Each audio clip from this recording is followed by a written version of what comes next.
नमस्कार, मैं हिमा चौहान मानव चेतना न्यूज़ से। और अभी हमारे साथ पार्षद विनोद पंवार जी हमारे साथ हैं। सर, मैं आपका स्वागत करती हूँ अपने न्यूज़ चैनल में। और मैं आपसे ये जानना चाहती हूँ कि जैसे अभी स्थापना दिवस का बहुत बड़ा समारोह हुआ, तो आप हम जनता को, हमारी ऑडियंस को क्या मैसेज देना चाहोगे?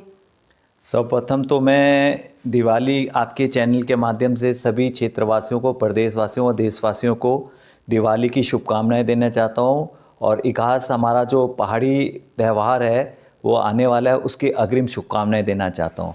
और स्थापना दिवस अब जैसे आपने बोला, उसके लिए भी क्षेत्रवासियों को, विशेषकर आंदोलनकारियों को और जो हमारे शहीद हुए आंदोलनकारी है उनको भी सत सत नमन करता हूँ, प्रणाम करता हूँ।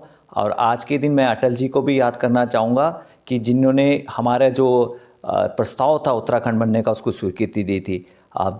आपने जो हमारे राज्य की बात की बनने की, तो आज हमारी धामी सरकार के माध्यम से हम चौमुखी विकास, आप जानते हो चौमुखी विकास हो रहा है। अभी बहुत बड़ा हमारा इन्वेस्टर समिट होने वाला है, उसमें जो धामी जी का जो टारगेट था, मेरे को लग रहा है लगभग हमने पूर्ण कर चुके हैं।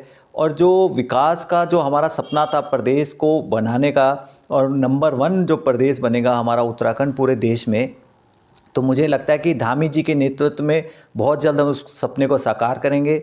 आंदोलनकारियों ने जो संघर्ष किया था उत्तराखंड बनाने के लिए, जो उनका सपना था एक विकासशील उत्तराखंड बने, क्योंकि जब उत्तर प्रदेश था तो थोड़ा हम पिछड़े थे। तो आज लेकिन आप देखोगे कि चौतरफा हमारा विकास हो रहा है। और विकास की बात मैं करूं तो आप स्वयं ही इसको महसूस कर सकते हैं, क्योंकि जब आप पहले दिल्ली जाने का जो था, आप खुद समझ सकते हैं 7 से 10 घंटे लगते थे। कोई बीमार हो, कोई कुछ हो, मैं तो स्वयं देखा है। तब हम सोचते कि 2 घंटे में काश हम पहुंच जाए तो हमारे परिवारजनों को इसका लाभ मिलेगा। आज वो सपना हमारे मोदी जी ने, हमारे धामी जी ने पूरा किया है।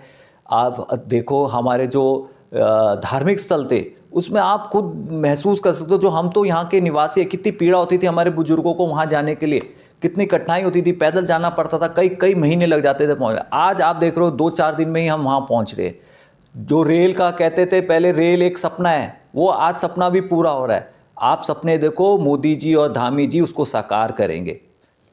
सर, जैसे त्योहारों का सिलसिला अभी जारी होने वाला है, दिवाली, धनतेरस आने वाले हैं, तो मैं आपसे ये कहना चाहती हूँ कि जैसे जो लोक कथा प्रचलित है कि जैसे श्री रामचंद्र जी जब 14 वर्ष वनवास के बाद अयोध्या वापस आए थे, तब दीप प्रज्वलन हुआ था।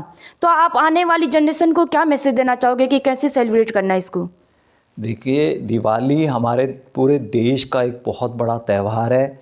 एक सुख, संपत्ति और धार्मिक सारी चीज़ों को ये पूर्ण करता है। इसको सब खुशियों से बनाएं, मिलकर बनाएं। और जो त्यौहार हमारे जो पारंपरिक त्यौहार है उन्हें कभी भूलना नहीं चाहिए, क्योंकि जो संस्कृति है उसको आगे हमारा बढ़ाना हमारा काम है। और हमारी जो युवा आ रहे हैं उनको इसको समझना चाहिए, उसको ध्यान देना चाहिए। इगास बहुत बड़ा त्यौहार है, आप इसकी पौराणिक बात समझते हैं।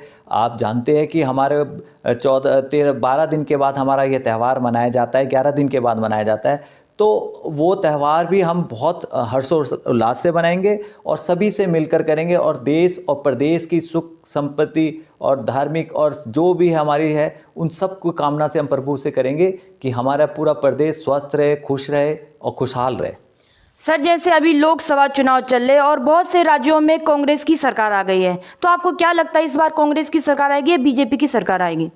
देखिए, ये तो आप खुद जानते हैं कि किस झूठे वादे से कांग्रेस सरकार आई। आपने खुद एक हिमाचल का देखा होगा, उन्होंने क्या वादा किया, इधर से कान पकड़ा उधर से घुमा दिया। ये उन्होंने जो पेंशन का झूठा वादा किया और वो 3 रुपये डीजल का बढ़ा के कर दिया, तो किसको असर पड़ा, किस पे? जनता पे पड़ा बोझ। तो हमें जो फ्री के है उसको ध्यान देना चाहिए कि कहाँ से कौन दे पाएगा। जो सक्षम है वही दे सकता है, कहाँ से दे पाएगा कोई? तो इसको सरकार जो देश हित में कर रही है, जो देश के विकास के लिए काम कर रही है, उस सरकार को मदद करनी चाहिए, उस सरकार को आगे बढ़ाना चाहिए। आप देख रहे हैं कि मोदी जी के नेतृत्व में देश ही नहीं पूरे विश्व में आज भारत का डंका बज रहा है। वो किस वजह से बज रहा है?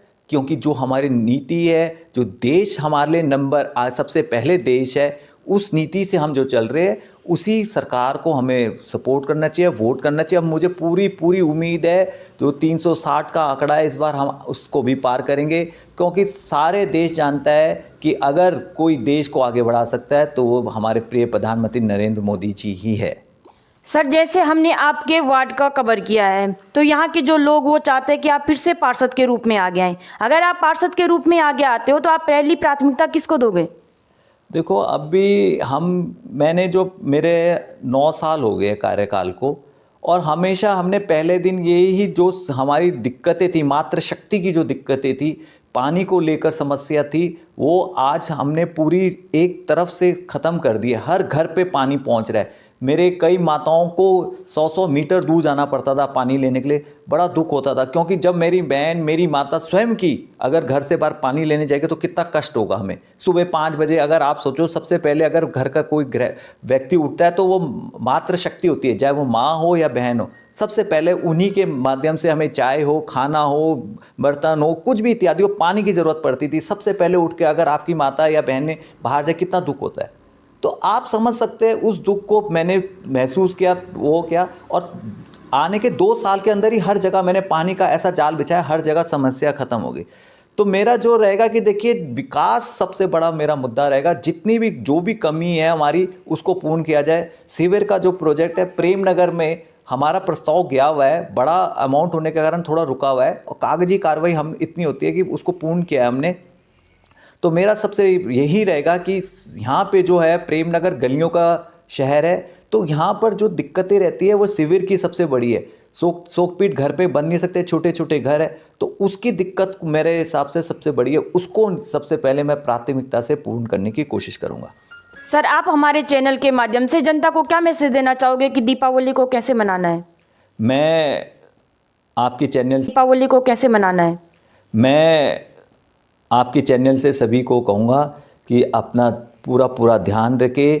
दिवाली का त्यौहार है, सुरक्षित रहिए, खूब खाइए पिए, अपने रिश्तेदारों से मिलिए। ये मौका अच्छा है सबसे मिलने मिलाने का, दुश्मनी ख़त्म करने का, मित्रता बढ़ाने का। आप सब सुरक्षित दिवाली मनाएं, यही मेरी आपके चैनल के माध्यम से सभी क्षेत्रवासियों से आग्रह है। धन्यवाद। Thank you sir.